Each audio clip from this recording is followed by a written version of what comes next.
Édouard Philippe souhaite évidemment rester à Matignon. Pour autant, il a posé, d'après ce que disent ses proches, des conditions. Quelles conditions? Mystère. Tout s'est passé dans le huis clos de la discussion entre le président et le Premier ministre, qui ont notamment dîné ensemble en tête-à-tête début juin pour la première fois du quinquennat, ce qui est assez incroyable.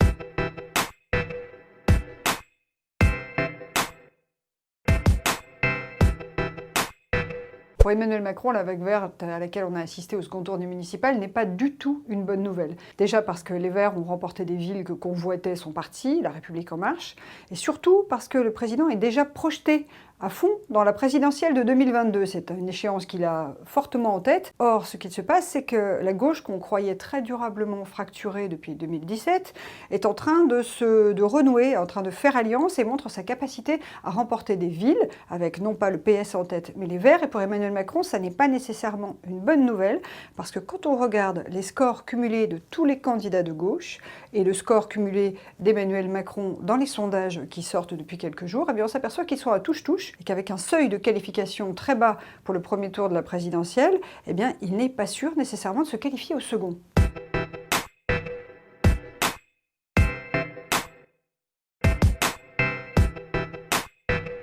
Personne ne sait, à l'heure où nous parlons, ce que va faire le président de la République avec Édouard Philippe. Le Premier ministre est sorti extrêmement renforcé de sa réélection du Havre, avec un score canon, qui est totalement inattendu, de presque 59%.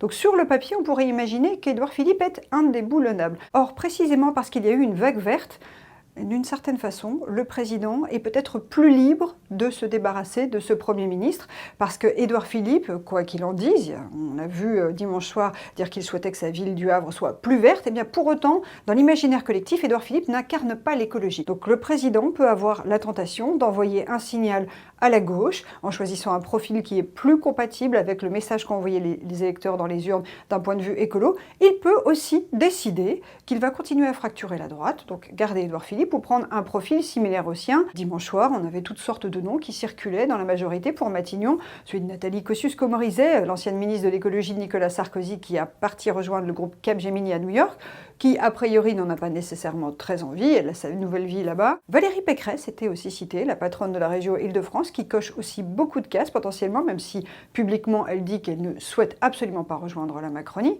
Donc beaucoup de noms circulent. Est-ce qu'au final le président atterrira sur Édouard Philippe pour une reconduction? On va le savoir dans quelques heures.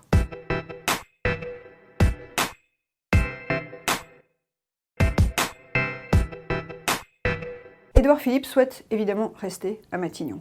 Pour autant, il a posé, d'après ce que disent ses proches, des conditions. Quelles conditions? Mystère. Tout s'est passé dans le huis clos de la discussion entre le président et le Premier ministre, qui ont notamment dîné ensemble en tête-à-tête début juin pour la première fois du quinquennat, ce qui est assez incroyable. Et parmi les conditions que le Premier ministre aurait potentiellement pu poser, il y a la question de l'âge pivot à 64 ans. On sait que le président veut remettre sur le métier la réforme des retraites. Eh bien cet âge pivot à 64 ans, Édouard Philippe y tiendrait beaucoup. Ça pourrait faire partie des conditions pour la prolongation de son bail. Et il y a aussi la question de l'écologie. Le Premier ministre, Édouard Philippe, on le sait, n'est pas très à l'aise avec les résultats de la Convention citoyenne pour le climat, qui préconise notamment un référendum sur le crime d'écocide, ou des mesures comme la rénovation thermique des bâtiments.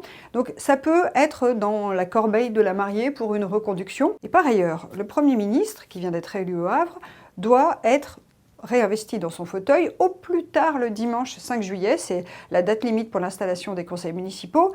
Or, si Emmanuel Macron tardait à lui dire s'il souhaite continuer l'aventure avec lui ou s'arrêter, mais on peut tout à fait imaginer qu'Édouard Philippe lui dise « Écoute, moi j'ai besoin de savoir si je suis réélu maire du Havre ou pas », et donc mettre un petit peu le président devant le fait accompli.